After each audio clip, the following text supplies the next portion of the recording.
Felipe, tá me ouvindo? Boa tarde. Opa, boa tarde, boa noite, tudo bem? Boa noite já, né? Essa chuva eu já nem sei quando que é dia e quando que é noite mais. Pois é, tá diferente esse ano aí, esse verão nosso tá diferente.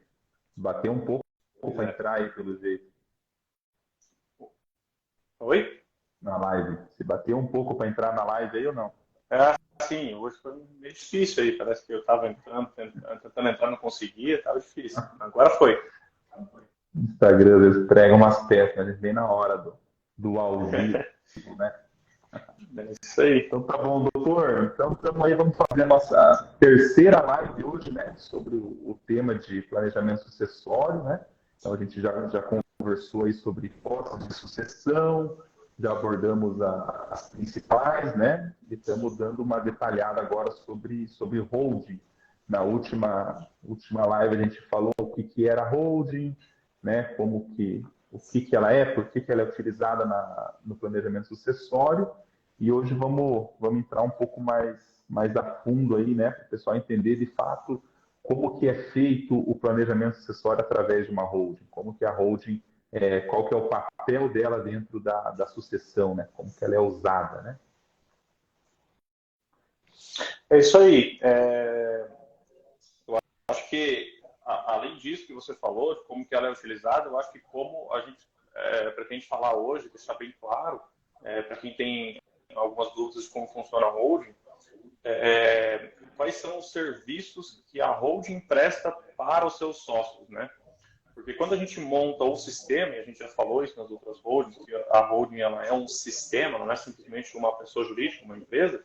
Quando a gente monta o sistema ele vai via a família de algumas maneiras. Ele vai entregar para a família algumas soluções que a gente está nomeando aqui como serviços, né? Até para facilitar. E eu já vou puxando o gancho aqui, Felipe, eu vou iniciar falando do primeiro grande serviço aí que a holding faz, que com certeza é um dos mais atrativos aí para quem busca, para quem pesquisa sobre isso, para aplicar na sua própria família, ou para quem está buscando isso enquanto contador, enquanto profissional da área, enquanto advogado, que o planejamento e organização do patrimônio da família. Então, quando você faz esse planejamento, essa organização através da holding, você não só reúne, não é simplesmente reunir todo o patrimônio dentro de uma pessoa jurídica. Essa reunião ela te traz diversos benefícios colaterais, né? Um deles é fazer o planejamento sucessório por si só em vida de maneira muito mais orgânica e garantida, né? Fazendo com que a vontade em vida do patriarca, ela seja muito válida e muito bem aplicada na hora da sua sucessão, na hora após a sua morte, né? E Então, como que se dá isso, né? Porque a gente falou muito disso, né? Ah, não é um testamento, o testamento é um sistema, o sistema de holding vai prever os fatos, vai fazer valer a vontade, mas né, a gente poderia explicar de que forma que isso fica registrado, então, aonde que vai estar registrado a vontade do patriarca, aonde que vai estar dito o que vai acontecer. como que isso se dá na prática? Ela se dá através de cláusulas de contrato social. Mas parece muito superficial quando eu falo assim, a cláusula do contrato social, é só colocar uma cláusula lá. Não. O sistema inteiro, ele serve à família de uma maneira muito profissional e juridicamente amparada, porque as cláusulas de um contrato social, ela tem fundamento jurídico no direito societário. E é daí Tá? que nascem algumas oportunidades diferentes do que um planejamento formal, como a gente falou lá primeira live. Olha, aqui, dentro desses outros sistemas que a gente está falando aqui, que é a doação em vida, que é o inventário judicial, testamento, você não tem uma garantia, de ir tão longe e de desviar tanto do padrão que a lei traz para nós, que o Código Civil traz para nós. E isso só é possível através de cláusulas de um contrato social. Como eu já falei em outras lives também, justamente pelo fato de que hoje, no nosso ordenamento jurídico como um todo, um contrato social ele tem uma força de validade, de vontade entre as partes contratantes, entre as partes que estão firmando aquele contrato social, pelo princípio da pactação servanda, muito mais forte, muito mais garantido, muito mais aplicado na prática. Quando você encontra um processo judicial que está se discutindo uma cláusula de contrato social, se ela é válida ou não, se a gente pode aplicar ela ou não, os juízes tendem a aplicar muito a literalidade da cláusula, do texto da cláusula contratual. Por que ele faz isso? Porque ele entende que ali existiu a vontade de contratar, a vontade das partes de contratar. E no caso, Sim, a vontade deles ali, antes, né, de fazer o contrato. Desculpa, o quê? O pessoal utiliza o contrato social, muitas vezes as partes nem leem ou utilizam um padrãozão, né? Um contrato padrão, tem aquelas cláusulas ali, que já é o padrão da junta comercial, já é o padrão do Estado, que usa dessa forma, e a pessoa acaba não dando atenção, né? Mas a gente pode prever tudo isso dentro dessas cláusulas do contrato social, tendo essa validade e essa segurança jurídica. E o direito societário, ele alguns desvios do padrão do Código Civil, que eu falei, e isso não é burlar a lei, não é desviar da lei em si, não é achar uma brecha na lei, como costumam falar. Na verdade, é bem simples a coisa, e é bem fácil de explicar. Quando você tem todo o seu patrimônio dentro da empresa, esqueça que você tem um imóvel, 2 carros, 5 fazendas, esqueça isso. Você tem um patrimônio só, cotas de uma sociedade empresarial. E aí, quando a gente está falando de cotas de uma sociedade empresarial ou ações, né, se a gente estiver falando de SA, você não precisa mais se preocupar com toda aquela legislação maçante, densa e bem rígida do Código Civil comum, que fala sobre o patrimônio da família, patrimônio imobilizado na hora da sucessão. Você precisa se preocupar mais com o que o direito societário te traz de oportunidade. E ele traz muita oportunidade de como você tratar com essas cotas, você autoavaliar elas para um direito de preferência de um sócio, você colocar poder de gestão sobre ela, administração, né, poder nomear um administrador, você tem cláusulas de call option, cláusulas de golden share. Então, assim, um caminho, sim, muito, muito mais expandido quando a gente está falando de sociedade. E daí, por isso que eu falo de sucessão, porque a sucessão é o planejamento sucessório, a organização do patrimônio da família para fazer esse planejamento sucessório é muito interessante através da holding, é um serviço muito interessante que ela presta para a família, porque é através dessas cláusulas que a gente monta certinho a vontade em vida do patriarca. Aí lá na frente, quando vier a sucessão, os herdeiros eles não podem desviar daquilo que foi previsto no contrato social, porque eles assinaram o contrato social junto, né? Porque os herdeiros eles vão estar dentro dessa empresa, eles vão estar participando, né? Eles vão ter se amarrado, eles vão ter se comprometido em cumprir aquilo, em decidir quem fica com cada imóvel, tudo respeitando a legítima, mas quem fica com o quê, quem administra o quê. Então isso é muito interessante, né? Inclusive, as cláusulas de segurança, né, doutora?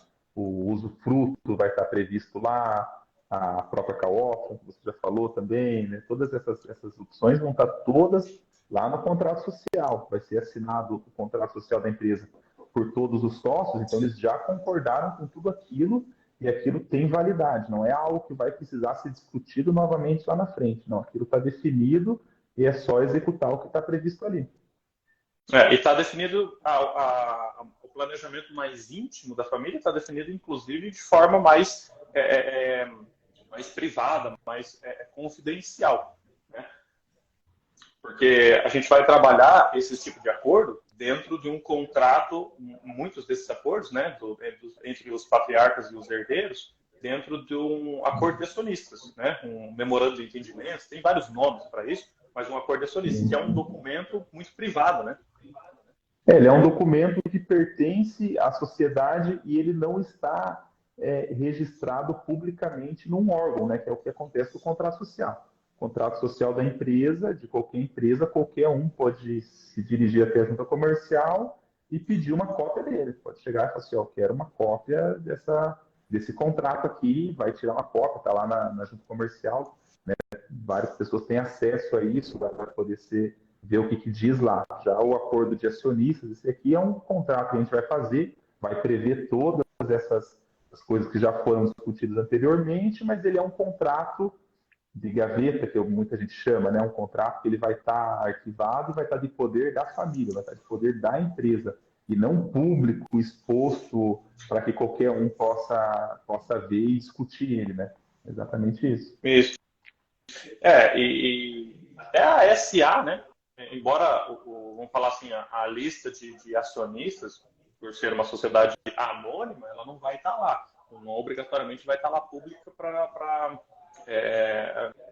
qualquer um consultar na junta comercial. Mas, ainda assim, a sua ata de constituição, as atas de alteração, né, elas são sujeitas a registro na junta comercial e vão estar lá publicamente para ver quem é o presidente, quem é o vice, quem é o conselho.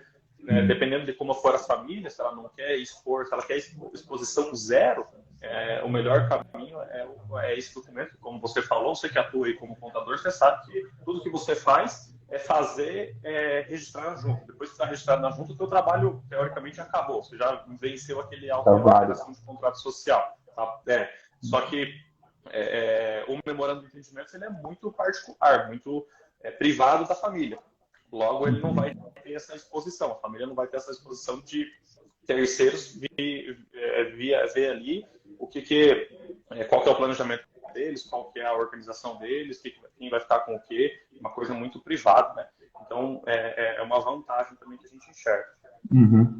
Não, é legal. Essa questão dos contratos, eu acho que tá bem definido já. A gente falou bastante na última live também sobre o que a gente pode prever, as formas que a gente vai evitar os conflitos lá na frente com essas previsões, a questão da segurança do patriarca. Então, tudo isso aí ele vai estar previsto na holding através do quê? Através do contrato social e do contrato de acionistas, né? E a gente vai ter todo aí o direito empresarial para defender esses contratos e para fazer valer essa vontade, né?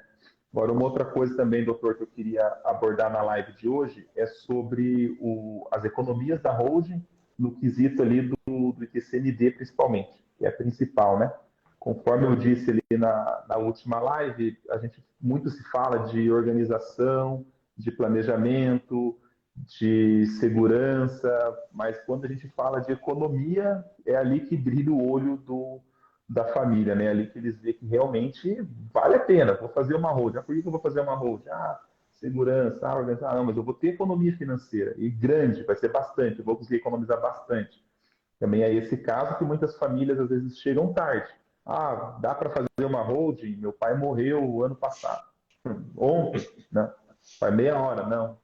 Né? Então, esse quesito. Aonde que vai dar esse desconto? Como que funciona? Então, o pessoal fala assim, porque daí na holding a gente não vai ter o ITCMD? Não, vai ter o ITCMD, a gente já falou também sobre isso, né? O ITCMD, ele é imposto sobre causa doação também. Então, se a gente constitui-se a holding e a gente integraliza os bens da família nessa holding e existe a doação da holding para os herdeiros, né? Nesse ato de doação, vai sim incidir o ITCMD, né? De acordo com a lei de cada estado, porque o ITCMD é um imposto estadual e a gente tem uma gama aí que cada estado é diferente. A gente já falou sobre as alíquotas, né? Paraná 4%, tem estados aí que o mais baixo chega a 2%, e a gente vai ter estados mais caros aí de 8%, né? Rio de Janeiro, São Paulo, uns estados têm uma alíquota um pouco maior. Mas aonde que a gente vai ganhar esse imposto, então, na holding? A gente vai fazer essa alíquota diminuir?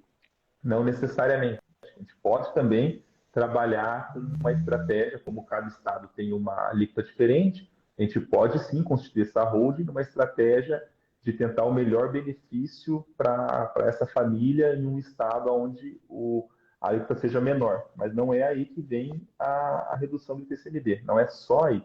A gente tem também a questão da base de cálculo, né?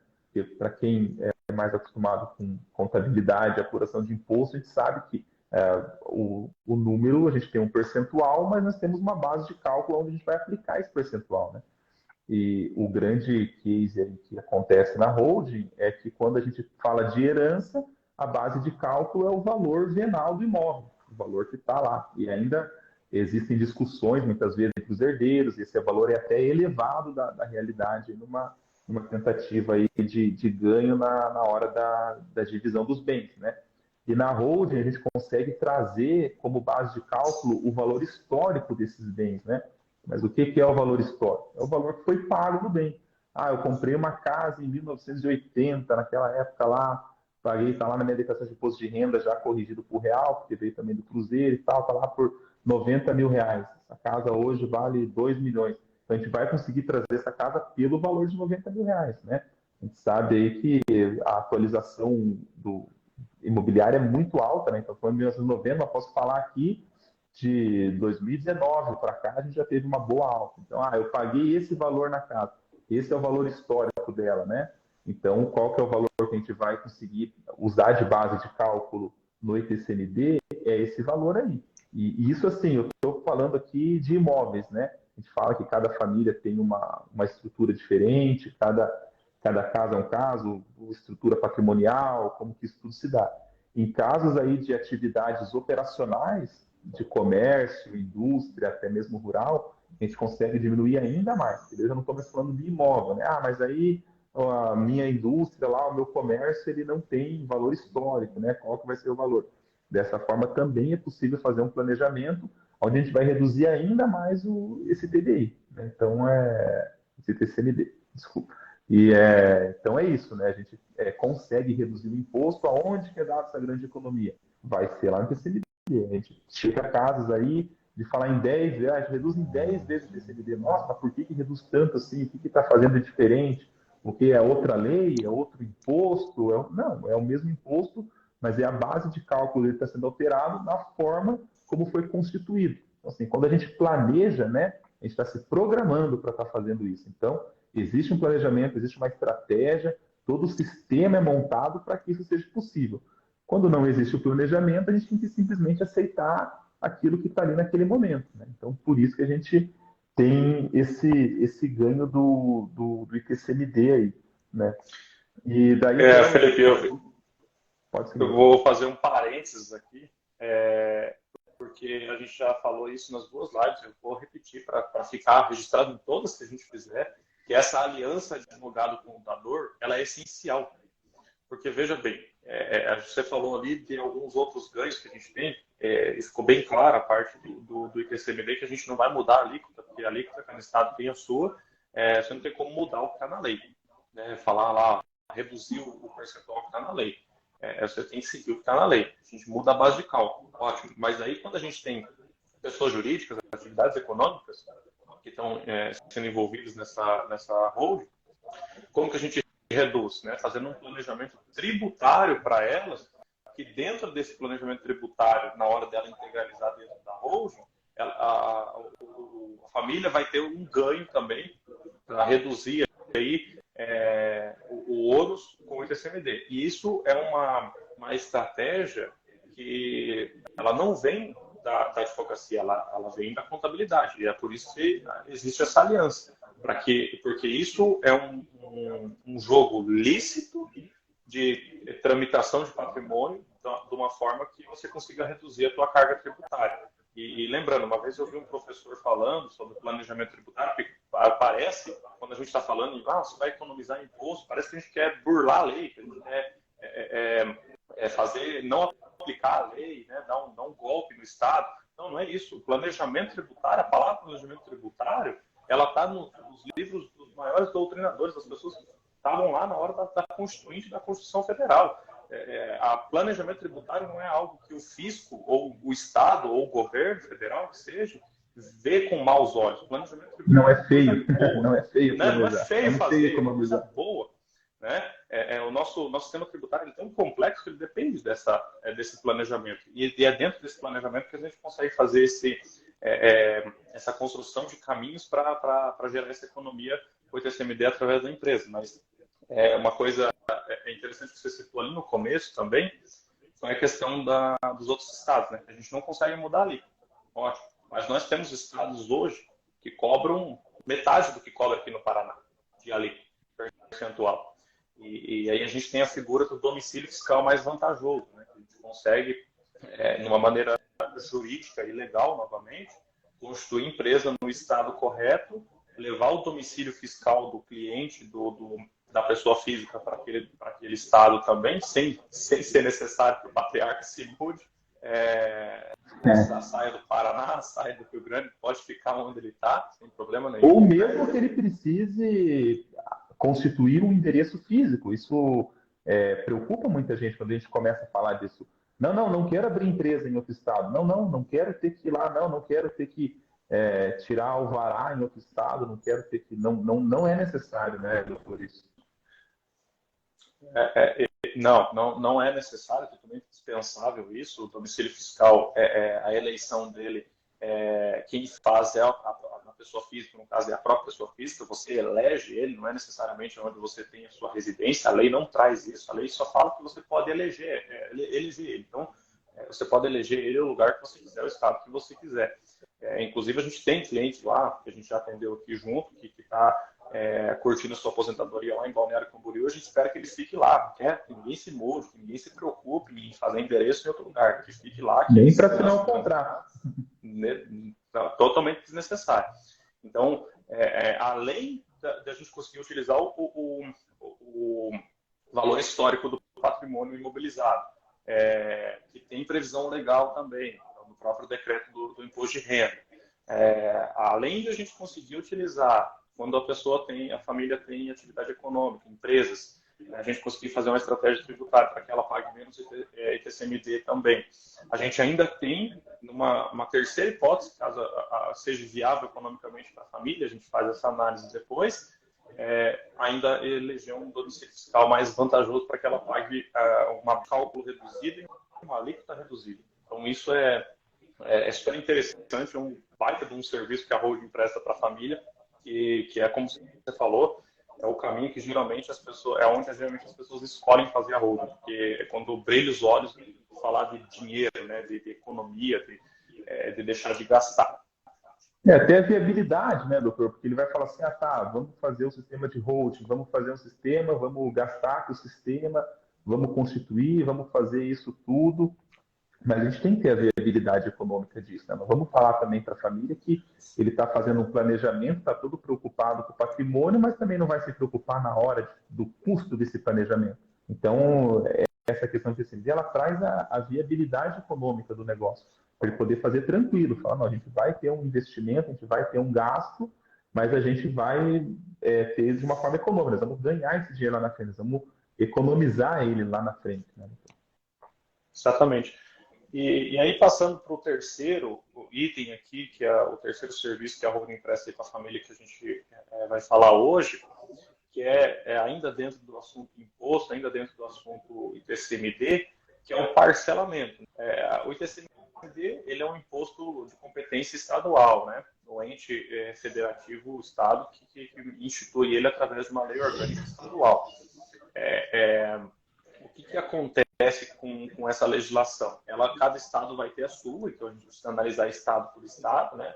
Onde a família estiver, ou onde a gente vai eleger o domicílio fiscal dela, como a gente acabou de falar. Mas existem algumas barreiras na hora de fazer o pagamento, porque tem família que, ainda que a viabilidade econômica seja muito vantajosa para ela, para fazer a holding, talvez ela não tenha caixa disponível naquele momento para fazer o pagamento do imposto, né? Claro. Porque, tudo bem, a família pode ter um patrimônio gigantesco, mas nem sempre ela tem dinheiro na conta parado lá esperando. Ninguém deixa dinheiro na conta parado esperando, né? Então, tem essa disponibilidade. Isso, a gente tem que buscar a facilidade. E para fazer, para muitas vezes viabilizar a construção da holding e não deixar ela parada, porque a gente não sabe o dia de amanhã, né? Quanto antes a gente startar isso é melhor. A gente tem um outro grande serviço que só a holding consegue fazer, pelo menos em alguns estados, que é o parcelamento do TCMD. Vou dar um exemplo mais fácil para mim, para você que está aqui no Paraná. Aqui no Paraná, a legislação ela não permite parcelamento de TCMD. Hoje, se você declarar o TCMD, a guia sai na hora, a pagamento, se eu não me engano, é 30 dias. Sai com vencimento para dali 30 dias, você tem que pagar e acabou. E o sistema, ele também, o sistema ele é amarrado, né? Porque, então, assim, eu faço a guia de TCMD, eu não vou pagar ela, né? Mas você não vai conseguir registrar o contrato do ato que você está fazendo uma alteração, a doação, você também não vai conseguir registrar sem eu ir lá na junta e apresentar para ele, ó, tá aqui o ITCMD pago. Se eu não fizer isso, o ato não vai acontecer, não vai acontecer. A doação não vai acontecer enquanto não pagar. A gente primeiro paga e depois faz a doação. A gente tem o pagamento, a declaração de pagamento do TCMD para depois registrar o ato de doação do contrato social. E a gente tem, depois de ter o contrato social, o comprovante de pagamento registrado na junta, a gente ainda tem mais o cartório de registro de imóveis para vencer. A gente precisa registrar esse contrato lá também. Né? Se a gente tiver uma família que tem imóveis. Então, para registrar lá, a gente vai ter que apresentar também o mesmo documento, o mesmo comprovante de pagamento. Logo, o pagamento ele é necessário, né?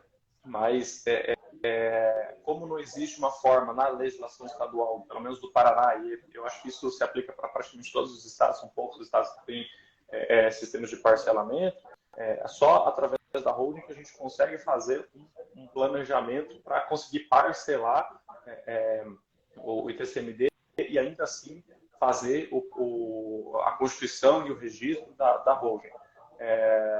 Aqui no Paraná, a legislação só permite você parcelar depois que você está em dívida, ou seja, depois que você emitiu aqui, ela venceu e você está devendo ela, você pode parcelar. Mas você vai precisar de uma carta de quitação para levar para registrar no junta comercial e no cartório de imóveis, ou seja, você vai ter que esperar de qualquer forma o fim do seu parcelamento. Mas através da holding nós temos um baita de um serviço que é um planejamento na hora de fazer a doação. Através desse planejamento na hora de fazer a doação, a gente consegue parcelar, segmentar as doações de forma a parcelar o ITCMD como consequência. Exatamente. Isso só se dá ali, né? A gente faz esse planejamento de acordo com a disponibilidade da família, de acordo com a possibilidade, né? Então, por isso que é um planejamento. Então, fala assim, ó, a gente consegue dispor aqui de tal valor esse ano, esse mês, a gente vai fazer dessa forma. A gente tem casos onde a família, em acordo, eles resolvem dividir entre eles. Essa família aqui são 4 herdeiros, cada um vai pagar uma parte, a gente abre uma conta corrente, faz um depósito lá, e na hora que tiver todo o valor, a gente vai fazer tal. Então, a gente consegue, dentro do planejamento, a gente planeja isso e faz da melhor forma. Né? E a gente está tendo uma escala aqui, como eu disse da primeira vez, de holdings de todos os tamanhos. Porque às vezes a pessoa fala, hold, já sai, isso não é para mim, isso é para gente rica. Isso é para quem tem um condomínio de imóvel, né? Tem muita coisa, para quem tem coisa grande, para quem tem empresa. E aí que eu sempre falo, a gente tem uma gama muito grande ali de famílias maiores, menores, patrimônios maiores, menores. Então, muitas vezes a gente fala em um patrimônio muito elevado, onde esse TCMD vai ser muito grande. E aí eu inicio lá a promessa para a família, aonde eu não vou deixar eles mais pobres do que eles iniciaram o processo por causa do planejamento, mas daí eu chego na hora de transferir a hold e falar, agora nós temos um ITCMD a pagar aqui de um valor muito alto. Então, existe essa possibilidade, dentro do planejamento, a gente fazer esse parcelamento, a gente fazer a nossa disponibilidade de caixa aqui é de pagar tanto a cada tanto tempo. E a gente faz essa doação de acordo com a capacidade deles, fazendo possível esse parcelamento aí. É isso aí. Bom, acho que ficou bem claro, né? Esses 3 serviços que a gente falou hoje, só dando uma recapitulada por cima aí para quem não pegou desde o começo. A gente falou hoje sobre organização e planejamento da sucessão do família dentro da holding. Que isso consegue se dar de uma maneira muito mais válida, para que o patriarca não sinta medo que a vontade dele não vai ser cumprida. Dentro da holding é a maneira mais segura de que isso vai ser cumprido. A gente falou sobre redução de ITCMD, reduzindo a base de cálculo dele, utilizando como ferramenta valor histórico dos bens, ou um planejamento tributário de atividades econômicas que a família tenha, né, empresas, etc. E falamos também da possibilidade da gente conseguir parcelar o ITCMD, que é uma coisa que na maioria dos estados onde não existe uma forma de parcelamento, como é o estado do Paraná no caso, a gente só consegue através da holding. Né? A holding nos traz essa possibilidade. Então foram 3 grandes serviços aí e eu acho que a gente já podia até dar uma falada aí, Felipe, nos próximos, no próximo vídeo, aí, na próxima live, a gente vai falar, acho que não sei o que você acha, né? A gente poderia já deixar comprometido aqui a falar um pouco sobre segurança patrimonial, sobre o ITBI, talvez. Sim, sim. Na próxima semana, então, vamos fazer na próxima quinta-feira mais uma live. Eu acho que a gente consegue encerrar esse assunto de holding na próxima live, né? Então, a gente fez um bem amplo mesmo, a gente teve bastante material para o pessoal entender. A gente deixou todas as lives salvas. Estamos postando alguns cortes também ali no Reels para o pessoal poder ver, para poder entender o que, que é a holding, como que ela se deu. E agora a gente está aprofundando mesmo as principais dúvidas que o pessoal tem. Ah, tá, você está me falando de holding, tá, mas como que se dá isso? Ah, como que é feita a integralização? Como que o bem vai parar lá dentro? Como que eu vou ter essa segurança? Tudo mais, né? E aí, na próxima quinta-feira, eu acredito que a gente consiga encerrar esse assunto falando esses últimos pontos ali de segurança tudo mais, né? E também eu quero frisar novamente essa questão aí dessa aliança da advocacia com a contabilidade na questão da holding, né? Esse sistema que a gente desenvolveu e que a gente vem apresentando por esse quesito. Conforme a gente vai aprofundando, o pessoal consegue entender. Eu estou falando aqui de imposto e eu estou falando de registro de junta comercial. Eu estou falando aqui de cláusula contratual e de acordo de acionista. Então, isso tudo não é para antes da holding, não é para durante da holding, não é para depois da holding, é para tudo junto. Então, eu não vou falar, o advogado vai montar um sistema de holding, vai jogar na mão da família, a família vai procurar um contador e vai ser feliz, né? Você já pensou? O advogado vai lá, faz um planejamento da holding na questão das cláusulas contratuais, faz um acordo de acionista, largou na mão da família, amanhã depois eles fazem uma alteração do contrato social, junta o modelão que vem da junta comercial lá, protocola, perdeu tudo as cláusulas, já perdeu tudo que foi feito do trabalho do advogado ali, né? Então, o sistema de holding, ele é um sistema permanente e ele depende dessa manutenção, aonde o advogado vai fazer o trabalho dele garantindo que tudo esteja previsto dentro da lei, e o contador vai fazer esse acompanhamento, que a contabilidade já faz, a contabilidade que já faz o acompanhamento mensal, anual, essas reuniões que você tem sempre com o contador ele tem que estar instruído para ele entender de holding para poder dar essa continuidade. Para que amanhã, depois, com a holding constituída há 5 anos, você chegue e fale assim, ah tá, agora chegou o momento de eu fazer uma venda de um imóvel, de eu fazer uma alteração de contrato, de eu fazer, de poder continuar com esse trabalho orientativo, de falar, tá, a gente vai fazer isso, mas a gente tem que respeitar aquilo, a gente vai fazer assim, a gente vai fazer assado, para que tudo isso não perca o planejamento que foi feito, para a gente não perder essa força que foi criada lá atrás. Né? Então, a gente fala de imposto, fala de lei, fala de contrato, tem a questão prática, né? Muita coisa você fala assim, a lei fala tal coisa, mas como é que se dá isso lá no cartório na hora de fazer o registro? Como é que vai ser? Opa, deu uma falhada aí. Cortou um pouco, Felipe, mas assim, só complementando o que você falou, essa aliança, novamente, como eu falei, ela traz diversos benefícios, mas isso nasceu do quê? Uma construção de aprendizado, porque eu aprendi contabilidade com você, você aprendeu direito comigo e a gente montou o sistema junto. E isso é como se fosse um juiz, que ele tem o perito judicial, porque o juiz, por exemplo, o juiz não entende de contabilidade, ele não entende de construção, por exemplo. Na hora que ele precisa decidir uma coisa sobre construção, ele nomeia um perito que entende e vai explicar para ele como é que funciona. Então, um perito de confiança dele. Então, você é meu perito em contabilidade, a pessoa que eu confio na contabilidade, enquanto eu me torno a pessoa com quem você confia na parte jurídica do direito. Então, essa troca que nasceu de uma construção de aprendizado mesmo, e que hoje se tornou uma coisa, um sistema um pouco mais, diria até um pouco mais blindado contra falhas, né? Porque isso que você falou da continuidade, o contador está sempre assistindo a família, mas eu faço questão de constar isso em cláusula contratual, inclusive, que no que se diz respeito às atividades e alterações daquela holding, o meu sistema ele é perpétuo. Enquanto a holding estiver ativa, eu vou prestar qualquer assessoria sem custo adicional nenhum.